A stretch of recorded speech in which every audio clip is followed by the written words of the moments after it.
Yo, what's going on, guys? Welcome to a podcast. Not only is this a podcast, but it's our journey. A journey that we hope you want to ride out with us as we intend to educate you guys, inspire, talk about past and current experiences, and to make one thing, to stop judging others. Most importantly, stop judging yourself based on others' views and perceptions. With that said, you'll be hearing from me, myself, Austin Kirshner, but along with our journey on this podcast will be my mother, Kathy Kirshner, and my brother, Dylan Kirshner. With that said, welcome to Silencing of Stigma. We're going back to the roots.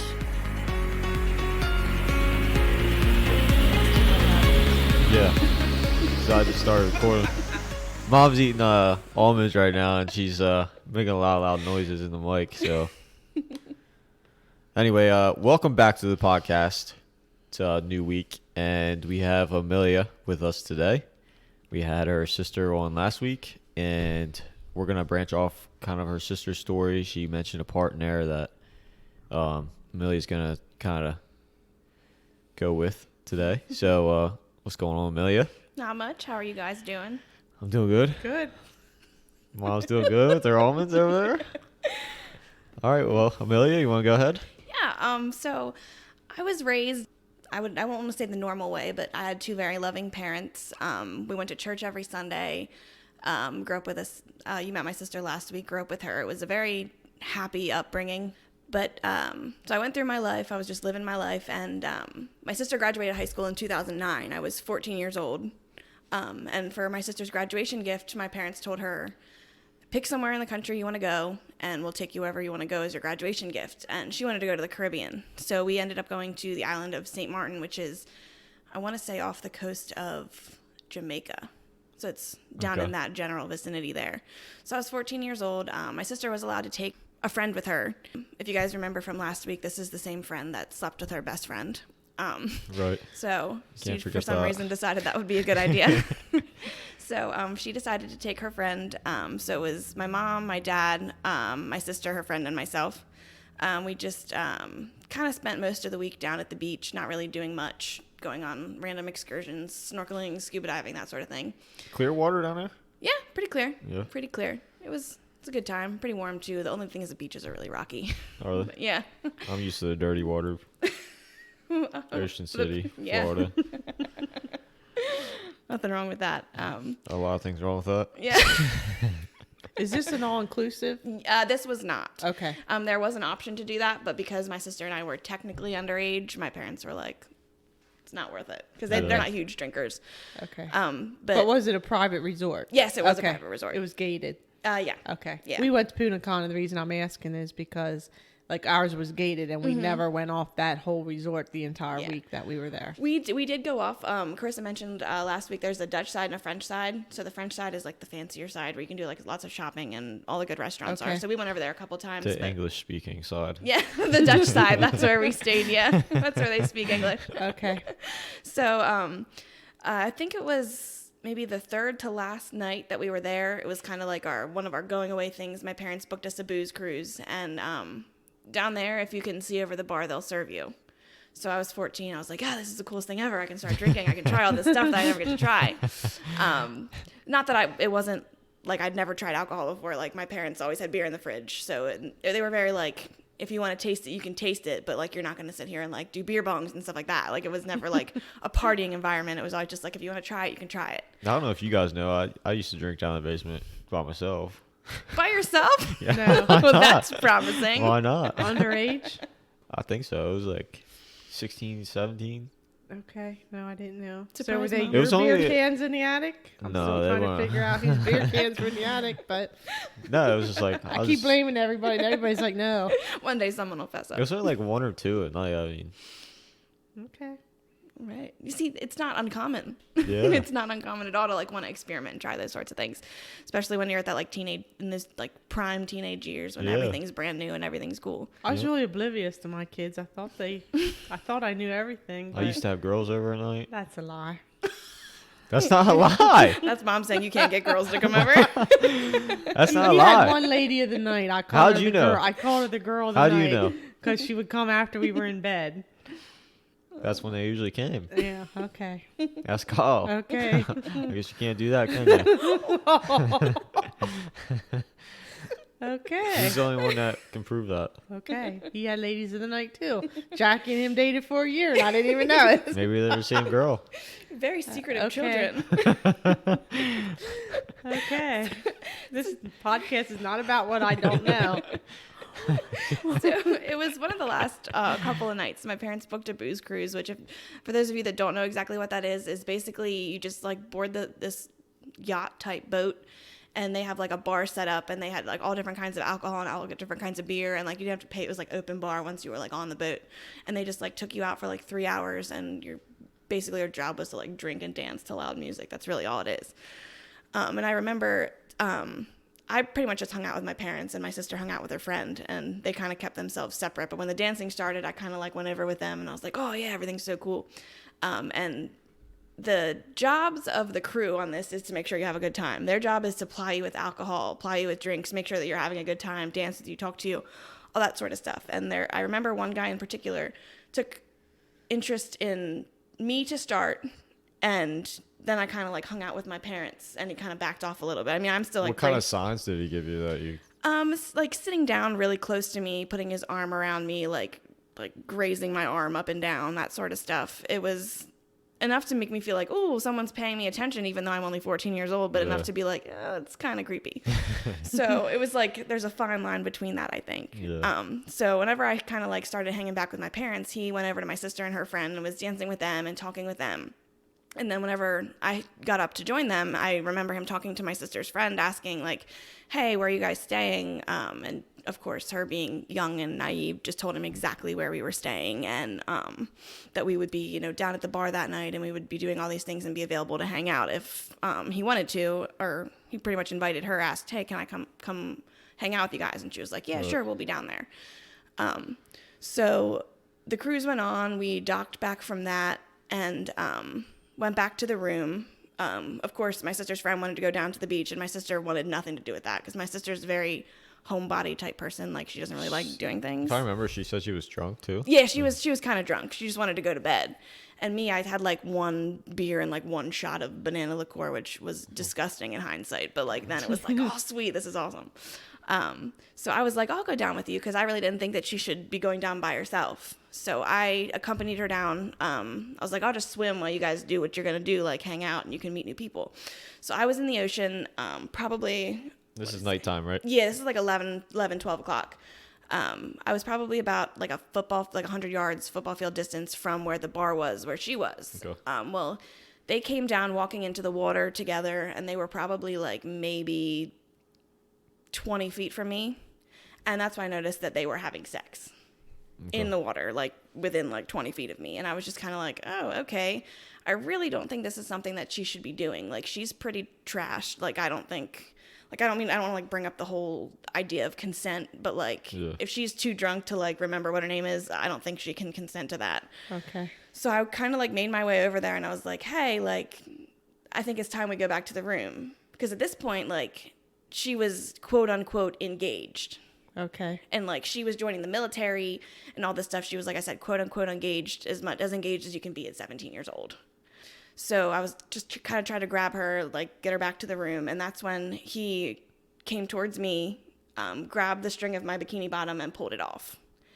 And was he by himself? Just yes. one single guy? Yeah. Okay. So I started kind of like backing up. I was like, hey, like I'm 14. Like, I have no interest in any of this. And kind of ignored me at that point, came a little closer. And they say when something's happening to you, there's two options. It's the fight or flight response. You either flee or you fight back. Well, psychologically, there's actually a third option, and that's to freeze. And that's what happened to me. I just remember like being frozen in my body, not being able to move, not really being able to speak, while his hands were on me and in me. I couldn't fight back. I couldn't bring myself to do anything until, I want to say, 45 seconds, a minute later, I finally like snapped in my head, this is not something that should be happening to me. Like, you need to get out. You're not saying yes. You don't want this. So I started running up to where like the crest of the waves hits the sand. I started running towards the sandy part of the beach, and I tripped and fell. He followed me. I remember he had my right hand pinned onto the beach. He started coming at me. He was kissing my neck, kissing my cheeks. I'm tossing my head, trying to fight it. At this point, there was a man walking his German Shepherd mix down the beach, and he set his dog on the guy that was on top of me. And that was my chance to escape. The guy ran off.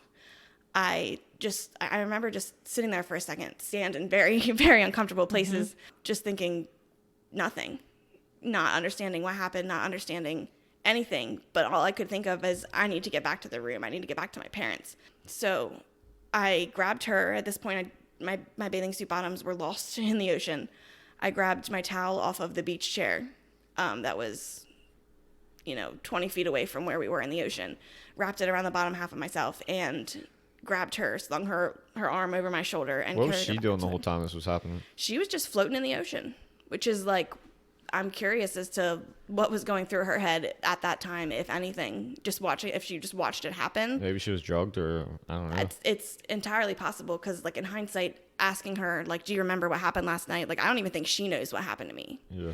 Asking her like, do you remember what happened last night? No, I have no recollection of anything. Like, I don't remember anything. So she doesn't know what happened to her either. No. Again, I don't know if that's because she was, like I said, quote unquote engaged and she didn't want it to get out, or if she was in fact drugged and doesn't remember it. If he slipped something in her drink when we were on the cruise or anything like that, I have no idea. I mean, it's interesting to think back and wonder what was going through her head, if anything. So yeah. I grabbed her, took her back. I think we were staying on the 3rd floor, through the elevator, soaking wet. They normally make you like dry off before you go in the ocean, and all that was on my mind was ignore. Like, they're yelling at me through the lobby to dry off, get the sand off of you, rinse off. I'm like, well, I'm not going to take my towel off and rinse everything else off just because I have sand on my feet.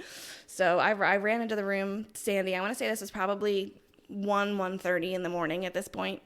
My parents are both asleep. My sister's passed out in her bedroom, and I think it was a 2-bedroom suite, because I was staying on the pull-out couch in the living room, and my parents had their own room, and my sister and her friend had her own room.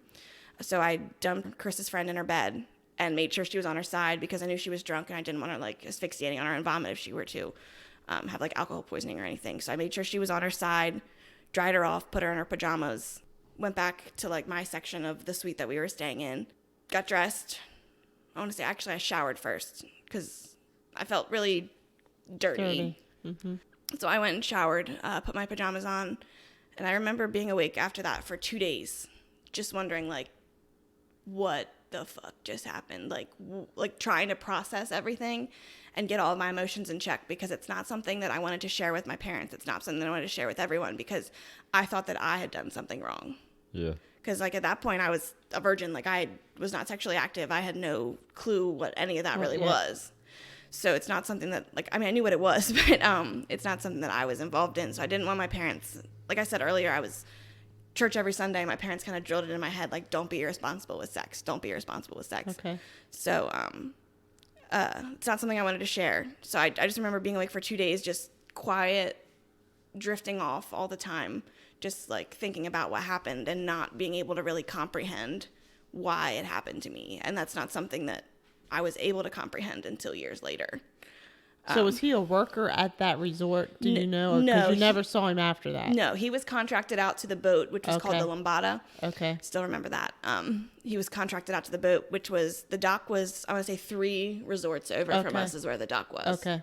So I never did see him again, luckily. I don't know what would have happened if I would have. Probably freaked out. It would have been more on me than it would have been on him. But that's pretty much the story of how I became a victim of sexual assault. And I choose that word very intentionally, because if anyone else that's listening has been in a situation similar to mine, it's not a word that I really like to use. Victim seems like there's something wrong with you almost. Okay. So that's pretty much what had happened to me in that moment. I went on living my life. Didn't really tell anyone. I had told my best friend, and that was about it. It took me 2-3 years to tell my sister what happened. I mean, that night that we came back, I told her, just so you know, like, your friend slept with someone. Like, I tried to get him off of her. Like, I tried to, like, bring her back to the room. So as soon as I could, I did. I did tell her. I said as soon as I could get a hold of her, I brought her back to the room to keep her safe and all that stuff. And she was just kind of like, well, that's on her if she made that choice. So, I mean, not that, like I said, like we said earlier, like I don't really know if it was a choice or if it was something that, like Austin said, like someone slipped or something in her drink or anything like that. But she seemed to function after that. Like the next day she was fine and... Yep. No. Okay. No real setbacks or anything. She didn't seem to be upset about it or anything. Okay. So You didn't have the slightest intention of telling anybody after that happened? No, not at all. I kept it to myself for a really long time, which led me to some unhealthy coping habits. Yeah. So that was, like I said, how I became a victim. And I just kind of went on living my life. I tried not to let it affect me. I kept really, really busy to keep my mind off of things. I did sports in high school. Like I cheered for football in the fall. I played soccer. I played travel soccer in the fall. Did you cheer for basketball? Mm-hmm. I remember cheering for me? Yeah. Oh my. The good old days. Yeah. I cheered for basketball in the winter, and I cheered competitively in the winter. And then in the spring, I played varsity soccer for the high school.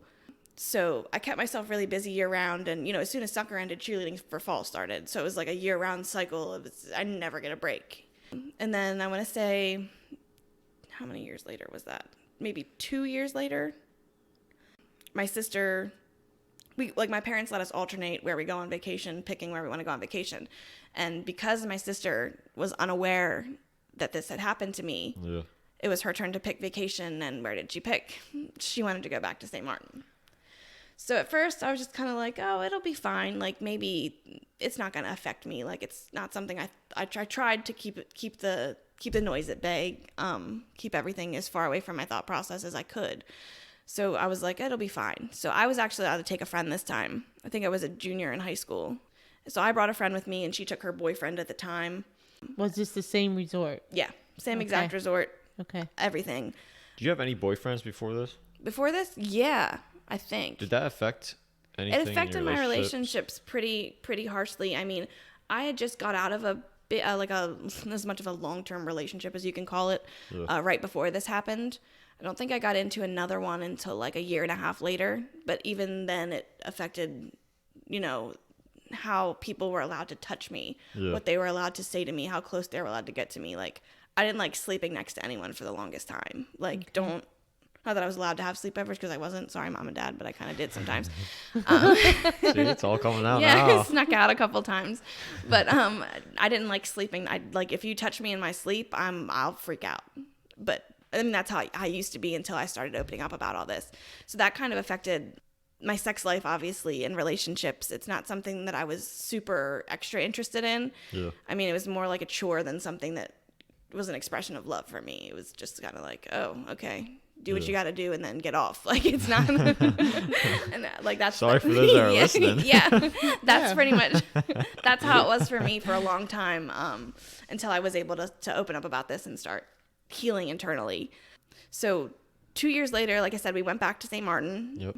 Everything was okay. I felt uncomfortable a lot of the trip, but mostly because I'm allergic to banana boat sunscreen. What? Yeah. So, and all the sunscreen that my parents brought were banana boats. So I spent a lot of time in the hospital that trip. Oh my gosh. Fuck you, Don't Mom, ever Dad. go back there. Exactly. You're never going back there. So, the only time it really started to like kind of creep back in was my dad thought it would be a fun idea to book another booze cruise from the same place that the ship 2 years before was docked, and on the same boat. Wow. So I remember him saying, oh, we're going to do this booze cruise. It'll be so much fun. And we were walking over that night. And I just remember, like, I just lost time. Like, I'm walking towards the boat or towards where we need to go. And I just stop. And I just fell into the sand and I just started weeping. Because everything came rushing back. I'm right on that beach. I'm right near that boat where this thing happened to me, where I met this guy that did this thing to me. So that kind of put a negative twist on the trip, but luckily the friend that I was with stayed back with me, so I didn't have to go. Okay. We just went back to the room. And did this friend know at this time? No. Okay. No, she did not. She was unaware. But luckily she just kind of trusted me enough to say, you don't want to go? There's obviously a reason why, so we'll stay back. Okay. After that trip, I remember, after that, the booze cruise, I remember my sister and her boyfriend coming home that night. And she was completely trashed once again. Like, she was writing on people with Sharpie. She had Sharpie penises, like, drawn all over her face. And she drew herself, like, falling into the ocean. Like, she was really, really drunk that night, too. And she was 21 at this point, of course. So it was, like, I guess, like, acceptable. But I just remember asking her if I could talk to her. And we were in a 3-bedroom suite at this time. And I kicked my friend out. I was like, listen, I got to talk to my sister. So I pulled Chris into the room. And that's when I told her. I said, listen, the reason I didn't go tonight wasn't anything against you, but this is what happened to me the last time we were in this situation. She was drunk too? Mm-hmm. Which looking back, probably not the best time to tell her, but it was something that I had to get off my chest at that point. And I remember, if you remember last week's podcast, she was upset with her friend for just, engaging in sexual activity near me. Yep. And for her to find out that this happened. She said she was going to fight a bitch or something. Yeah, exactly. Yeah. Like, she was pissed. Yeah. Like, she's drunk, of course. She's like, oh, I'm going to go back to that boat. I'm going to find this guy. I'm going to fuck him up. I'm going to do all this stuff. I was like, no, you're not. Because I guarantee he's not there. Guarantee he doesn't work there anymore. Like, it's fine. I just wanted you to be aware of why I wasn't spending time with you, why I didn't go with you. And it's something that's, like, kind of affected my life to the point that I feel that you need to know. So she was really understanding about it. She just she listened. There's not much you can really say, honestly. She's just kind of like, I'm so sorry that happened to you. And I think she blamed herself a lot because she wasn't there with me. If she would have went down, maybe that wouldn't have happened. If she would have went down, maybe she could have fought him off. So I think for a long time, she blamed herself, which makes me feel bad because at the same time, there I am blaming myself, thinking there's something wrong with me. Yeah. But that's a lot of what ifs. Like, what if that she was dealing with? Yeah, absolutely. Your sister was the same way. She always felt like it was her first. Something was wrong with her before it was something wrong with somebody else. Exactly. Yeah. So I think that has a lot to do with her depression. Is there's something she's, well, if I wouldn't be depressed, then maybe I would have went down there. Even if I wouldn't have been drunk, maybe I would have went down there. She has, just like you said, a lot of what ifs and questions and blaming herself, which she in no way, shape, or form should have. Yeah. So that was my next trip there. I mentioned earlier that I had some unhealthy coping mechanisms for that. And for me, a lot, I think it stemmed from some of my health problems. I don't know if you remember when we were in 10th grade, I missed like 4 months of school. Can't say I do. Yeah, it's because you didn't care about me. It's fine. You weren't important. Yeah. You weren't important on my list. Yeah, it's fine. I actually had a cholecystectomy when I was 15 years old. They removed my gallbladder because my gallbladder was creating fluid that was like poisoning my body. So I had a cholecystectomy, and it took them forever to figure out what was wrong with me. But once they took that out, I was fine. Yeah. But I mean, even still now, when I eat something that's like greasy or doesn't agree with me, like it comes right back up. So and around that time that I was out of school, like I was away from people for a long time, and I think I developed a little bit of situational depression. I didn't really talk to anyone. Like, what's situational? It's like a depressive episode that comes from a certain or specific set of circumstances in your life. Okay. If you can change those circumstances, then you can snap yourself out of the depression. And for me, I couldn't, because I wasn't going to school, I wasn't doing my sports, I wasn't hanging out with my friends, because I was stuck at home, with a giant scar on my stomach. Yeah. I couldn't really do the stuff that I like to do. Right. So I was really depressed and had a lot of time to think at that point. And that's when my major crisis of faith happened. I lost all faith that I had in God. Why are all these terrible things happening to me? Why does it have to be me? What did I do wrong? Why did I make God so angry? Why is he doing this to me? Those sort of thoughts just, coursing through my head, wondering, am I ever going to get out of this cycle of terrible things that seem to be happening to me? Yeah. And not to say that there wasn't good things at the same time, because there was, but, the bad always seems to outweigh the good. Yep.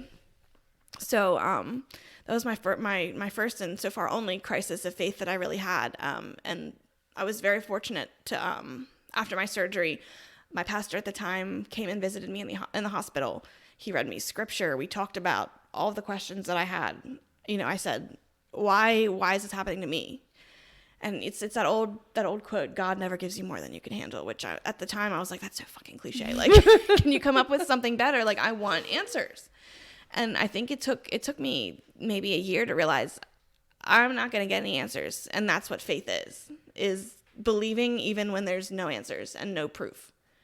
So, you know, I got over that and moved forward in my faith. I teach Sunday school now. I teach children's church. I work in the nursery. I go every Sunday. I'm really involved in our church now. I'm the liturgist. I do as much as I can to continue my faith now. And I think part of that is because I feel so guilty. Because you questioned it. Exactly. So I want to jump in, you know, head first when I really don't need to. You know, I have my own private relationship with God, which isn't a bad thing. You know, if you don't go to church, you can still have an awesome relationship with God. You don't have to show up and put on a show. Like, you don't have to be this professional Christian. Yeah. And that's funny because we just talked about this, Austin and myself, last week after Sam's podcast when we were recording that, because he talked a lot about God, and Austin's trying to find, like, what's the right way, like, what am I supposed to believe he believes? And so we were kind of talking about religion, and I said, you have people that go to church every Sunday, and it's like, check mark. I went to church. I went to the dinner afterwards or the luncheon, and I went and we talked about we went to church, and they're not living the Christian life. Exactly. I mean, I'm not judging people, but that's the facts. Like, they go to agree. church and they don't live the Christian life. I don't have to go to church to be close to God. And sometimes the person that doesn't go to church is just as close or even closer. And everybody has to evaluate their own relationship with what they believe in their faith. But you don't have to go to church to be the best Christian in the world.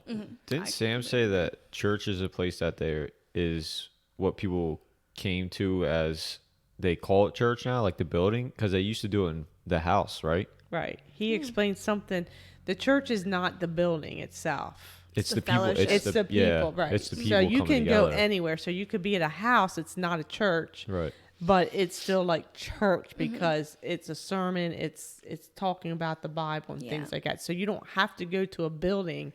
That's just a building. Exactly. People congregate anywhere, and It's it could about be the like a people. church, right? It's about the people. Right. It's not about the Yeah. building. Right. So I totally believe, you know, that, I mean, and a lot of people go like you and participate, and they feel good about that. Yeah. Like I used to go when I went to church and I would leave, I think, God, like I feel so much closer to God. Yeah. At that point in my life, that's what I thought, that I felt so close. And now, like I every day, like I talk to God every day. Yeah. He sends me signs and Kyle's with me like every day. Yeah. And I don't participate in the church. And sometimes I want to go. Like, just because you do feel that connection with other people in the congregation. But yeah. But like sometimes I sometimes don't want to go. And that's my thing. Like my dad, it's like this running joke in the family because every Sunday at 8:00 I have a text that says church ? Because I don't live at home. So he's like shoving it down my throat sometimes. Like I love my dad, and there's nothing wrong with that. But sometimes he's just like shoving it down my throat. And like sometimes I'm like, outside is my church. Like I can go outside and praise God and be close to God. Like I don't necessarily have to be there singing all the hymns and doing all this stuff. Like sometimes you just don't want to go. And for a while, during my crisis of faith, like I said, I jumped head first in, and I was just trying to, like you said, check all those boxes and make sure that I fit all these criteria in hopes that good things would start happening to me, which I realized that you have to take some responsibility for the bad things that happen to you and some responsibility for the good things that happen to you.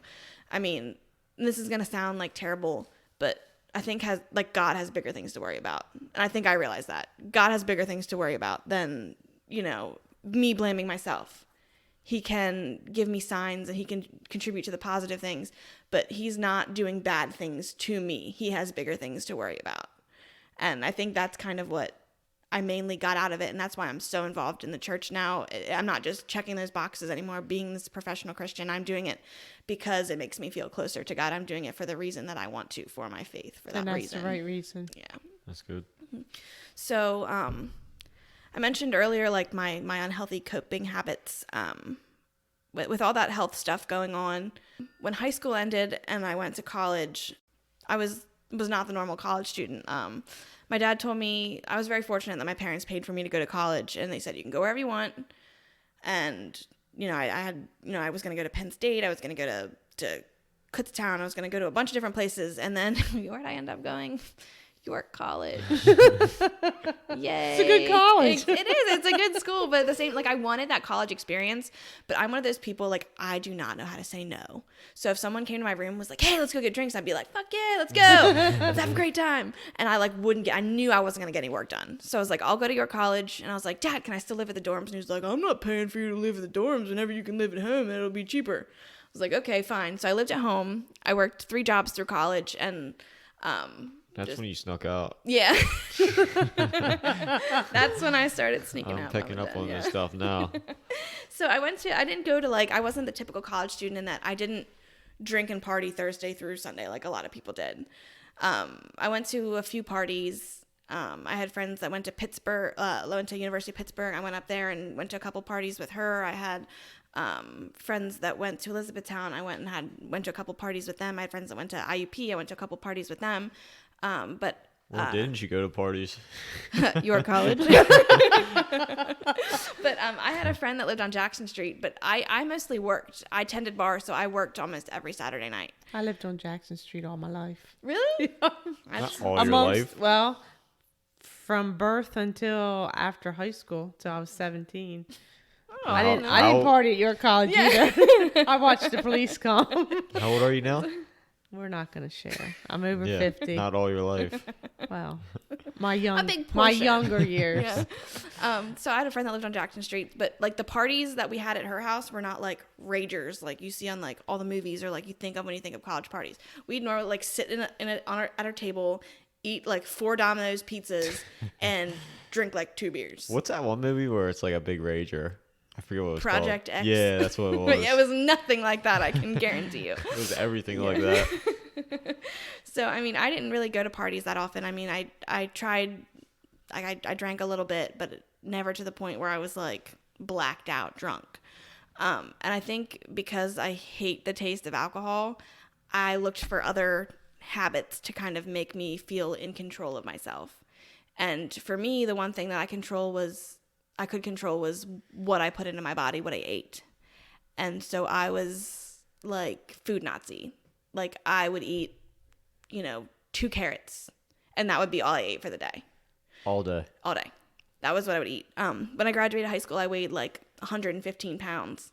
And when I was a sophomore in college, I weighed 86 pounds. That's a big difference. Yeah.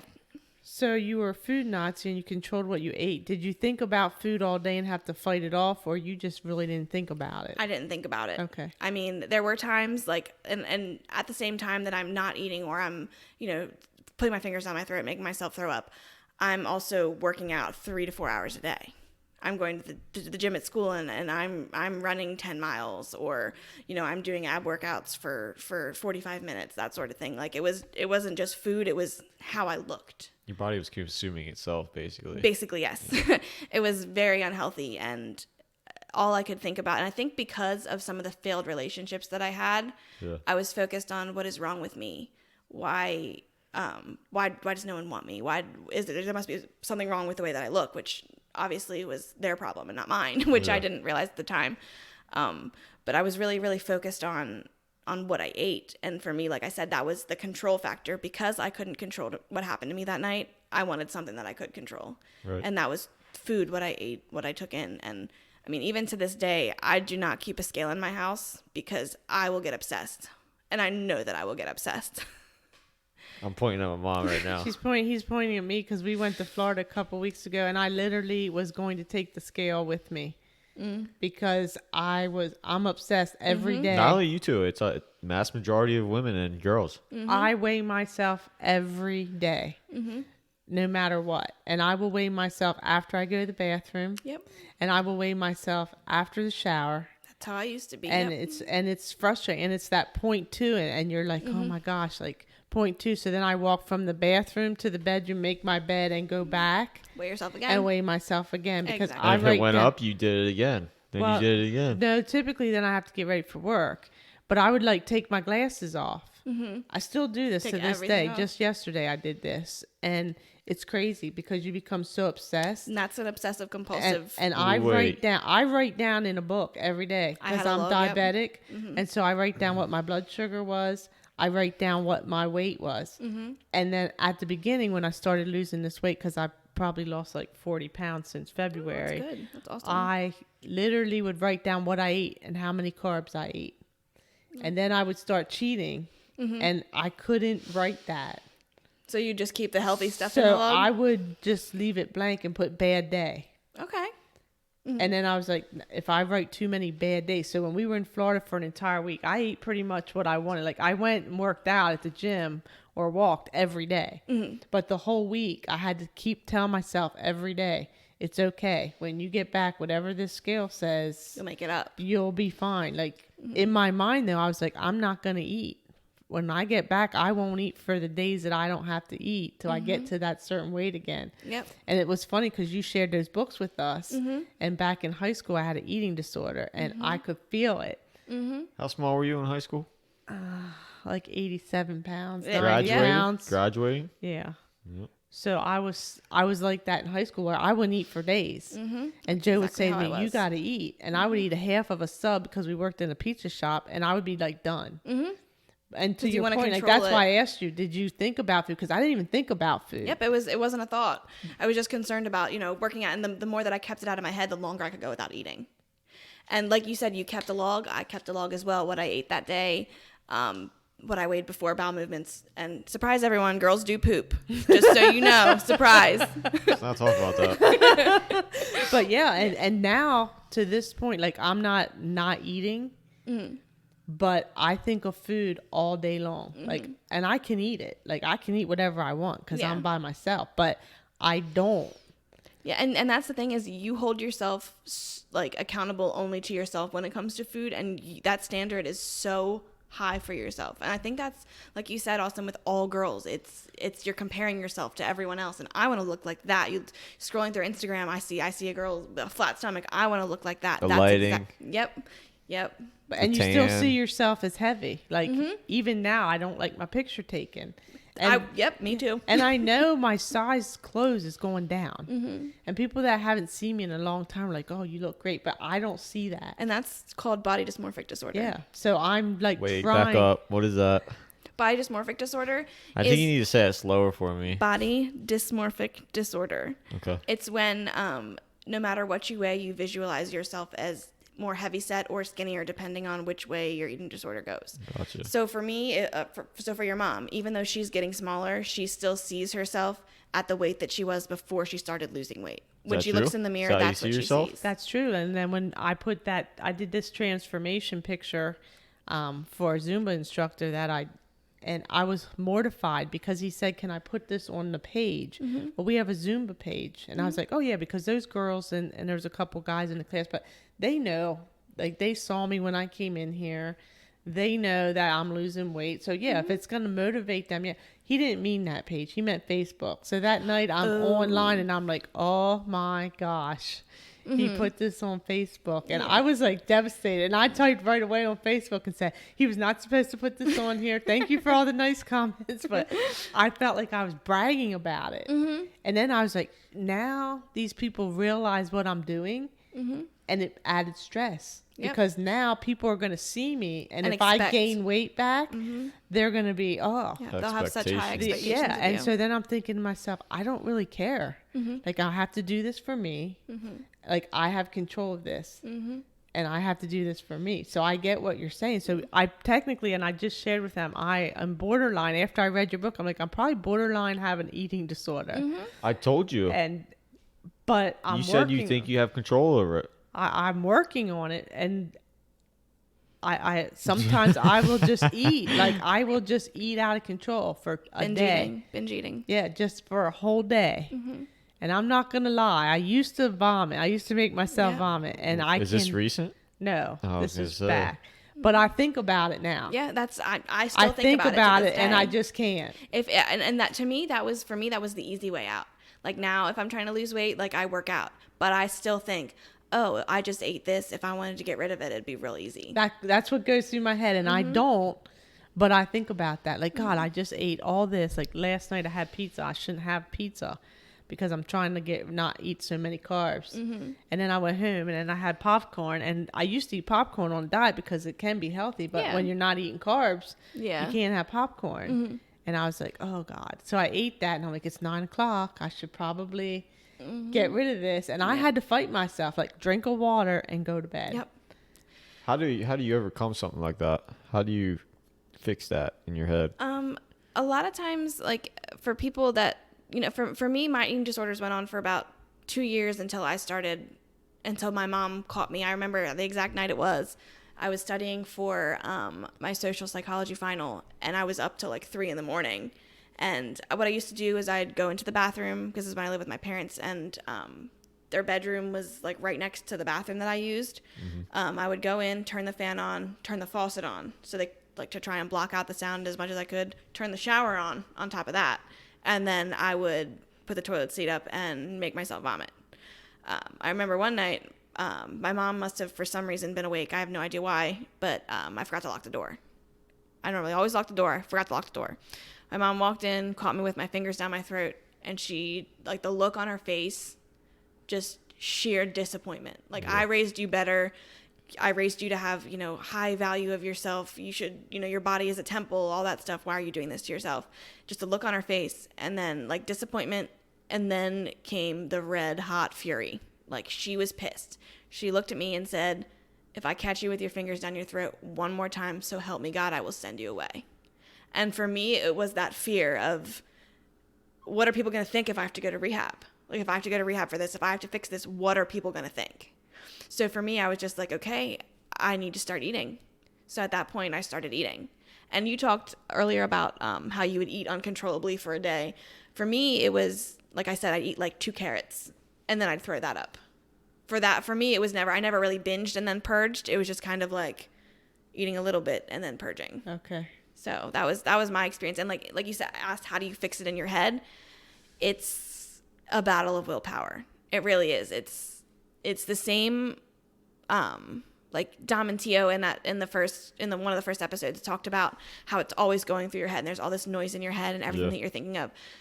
For me, it was the same way about getting rid of the food in my body. For me, it was the same way. It's, you need to get rid of this. This needs to go. It's so easy. You can do it. And it's just that it's the same fight that someone with addiction struggles with. Yep. It's an addictive trait. It's an addiction. It really is controlling everything that goes in and out of your body. That's the way at least it worked for me. Yeah. And reading about substance abuse disorders and all of that stuff with my profession and my schooling, it's just how I correlate the two. And I could have easily developed an addiction. If I would have went down the wrong path, I could have easily developed an addiction to drugs or something. Yeah. So for me, it's still a battle to this day. It's not something that really can get fixed without, cognitive behavioral therapy or something like that, or exposure therapy, being exposed to food, in a healthy way. That's really all you can do is, if you want to lose weight, if you want to look good, is to do it in the healthy way. And it's a struggle. Yeah, and it's a control thing. Like, I can control what I eat. I can control if I lose this weight. I can control if I don't. And so I have those thoughts, but then I challenge myself, like, you are better than this. Do you want to be able to say, I lost weight because I did this? Or do you want to say, never tell anybody how you did it? And you didn't really do it on your, it's like you defeated again. Like, you failed again to yourself because you didn't do it the right way. And I got the solution. So now I go to the gym, but what's your solution? Like cake. You like cake, right? I love cake. What don't you like? You like mustard? Yeah, I like mustard. You like relish? Yes. Do you like cake and mustard together? Because that's pretty odd. But I fight myself with even cake. Really? Because I'll go to the store. I've already went to the store. I remember you said you dug one out of the trash. Yeah, and this gets brought up on every podcast. But I put cake. No, that's a different story. I sometimes will put a cupcake or cake in my cart and push it around the store and tell myself, you can eat this if you want to. And then I put it back before I leave the store. But just having it is crazy. But just having it in my cart. It gives you a sense of comfort. comfort. It's like, yeah, I can control this. It's like, what's that movie called when he has Wilson, the volleyball? Wilson! Yeah. That's Castaway, by the way. Yeah, Castaway. But yeah, so I totally get it. So anyway, we're way off topic here. Let's get back to, that was one of your...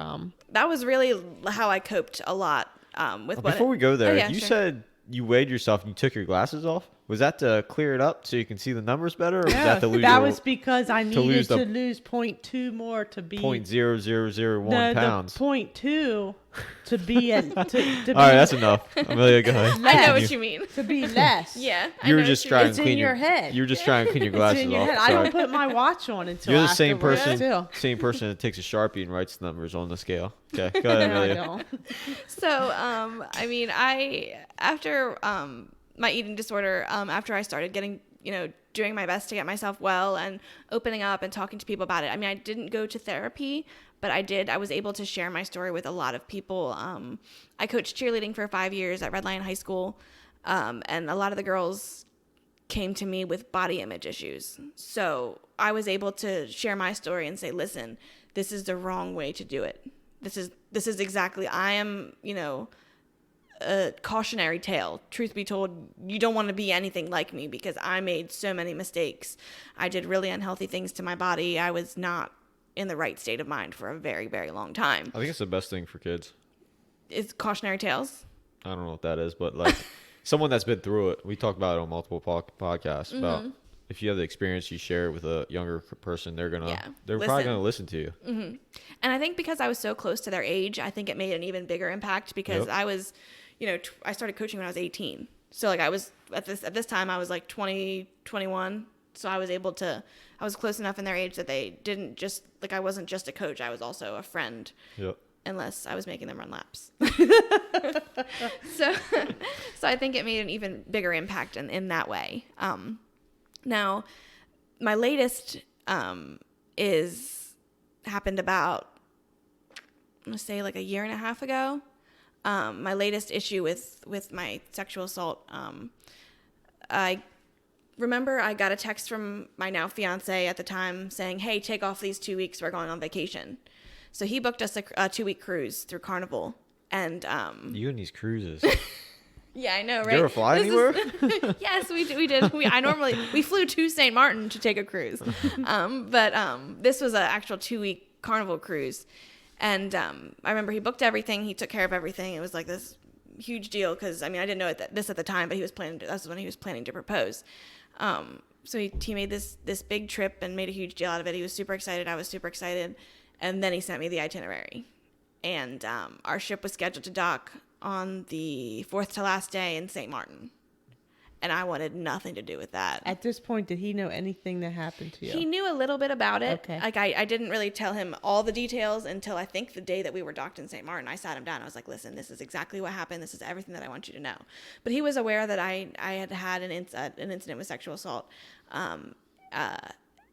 Like he was aware of it and he was totally fine with it. And I think that's one of the reasons that our relationship works is because I was upfront with him 100% from the beginning about everything. Communication. Yes, exactly. Open lines of communication. So I saw the itinerary. I saw that our ship was supposed to dock in St. Martin, and I told him, I was like, I want no parts of that. And he was like, we don't have to do anything. We don't have to leave the boat. I was like, no, we can because you've never been there. You want to see stuff. You want to do stuff. So this was, like I said, like the third or fourth to last day of the cruise. We went to a bunch of places. We were engaged at this point already. And the ship docked and that morning, and I refused to even get out of bed. I was like, I'm not leaving this bed. And he was like, we can at least go get breakfast. And I was like, I told you we'd leave the boat, so we'll do that. So we got ready, got dressed, put our bathing suits on to go to the beach or something, whatever we were going to do that day. And I got to the dock, and I could not leave the boat. Like, I just remember heading back up to the dining hall and, like, looking out the window at the island and standing there just staring. And for me, it felt like, 30 seconds of, I'm just hovering above my body.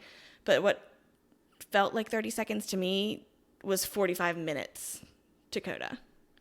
And the only reason I even snapped out of that, just staring and thinking about everything and having flashbacks, the only reason I even snapped out of that was because he came up next to me, like catty corner behind me, and just stood there with me. He stood there with me for like 35 minutes. Just stood there with me, didn't say anything, didn't touch me. Just knowing that he was there kind of snapped me out of it. I was able to kind of bring my I say I was hovering above myself. I was kind of able to bring myself back to my body. And the rest of the day, I didn't want to communicate. I didn't want to say anything. I mean, he was very understanding, and we just kind of went to the pool on the boat that day and did absolutely nothing. And I drank a little bit, needed it. But that was kind of a big deal for me, realizing even, 10, 11 years later that it still can affect you just as much as when it's actually happening. I remember, for me, in my situation, some of my, like when I said I was frozen and I couldn't move, some of my other senses kind of kicked into overdrive. Like, if you asked me now what he looked like, I couldn't tell you, but I could explain exactly what he smelled like. It was salt water, cigarettes, and freshly mown grass is exactly what he smelled like. So landscaper. So they're trigger points. Yeah, exactly. It's things that I still think of, and I think, like you said, trigger points. I still kind of flash back at times that I smell all those things. It's not something that you often smell together, so it's not something I have to worry about. But if I ever smell that all together, it just kind of hits me. It all comes rushing back, and I will just sob uncontrollably. And even to this day, I still cry about it sometimes, but it's not like it's hindering me from being the best version of myself, which I think is very important. Do you ever get angry, like he took this part of your life away from you? Exactly. I do. I get very angry, and like I said earlier, for a long time I felt dirty. I felt soiled, like no one would want me because this happened to me, because my innocence was taken from me. So for the longest time I felt like I didn't deserve someone good or anything like that for the longest time. I think that's why I put myself into so many bad relationships and things didn't work out, because I just didn't feel like I deserved any better. And when I finally reached certain expectations for myself, that's when I could say enough is enough. No more games. Like, there's nothing wrong with me. I didn't do anything wrong. This was like you said, this was taken from me. I didn't do anything. I didn't ask for this. I didn't want this. And that's okay. It happened. That's okay. There's nothing I can do about it now. There's nothing I can do to change it. But it still happened, and I kind of have to own that part of myself, or else I'm going to live the rest of my life in denial. And that's not healthy. Right. So, like I said earlier, in 2009, I was a victim of sexual assault. But as of August 31st, 2020, I'm a survivor of sexual assault. I don't consider myself a victim, because to me, that implies that there's something wrong with me, that I was weak, that I was overpowered, that I didn't have the strength to let this not happen. So now I consider myself a survivor, and I know a lot of other persons who have suffered from sexual assault consider themselves survivors as well. I don't hear about sexual assault a lot. You're the first one I ever heard story about. And that's we don't like to talk about it for a long. You have to make yourself comfortable thinking about it before you can be comfortable talking about it. And a lot of people don't want to think about it. Like, for the longest time, like I said, I tried to quiet the noise instead of embracing it and making it making it a part of who I was. You just thought it was going to go away. Exactly. Most people blame themselves. Mm-hmm. And so even though and you're telling yourself it's not your fault. I just had this conversation this weekend. You don't know. Mm-hmm. It's not you. It doesn't even matter if you went to a party and you got drunk.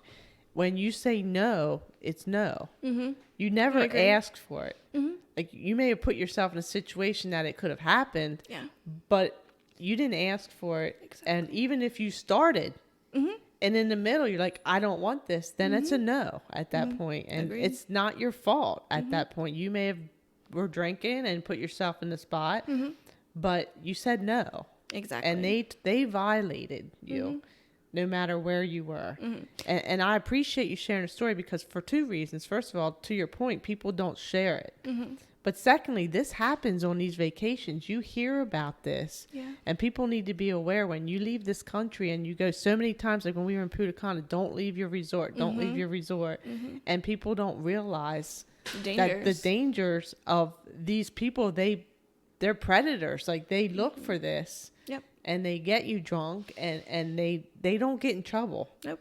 And nobody believes the person. And no one wants to say anything. Nobody wants to say anything, because then it's tarnished. But like, you sharing this today is like powerful for me, because there's so many people that are in your shoes that don't want to talk about it, that blame themselves and are destroyed for their entire life. Yeah. and you're getting married in a couple weeks. Yeah. And so you aren't the victim. Like, Yeah. you've overcome it, and you've met a person and you have a relationship, and so you did not let this beat you down.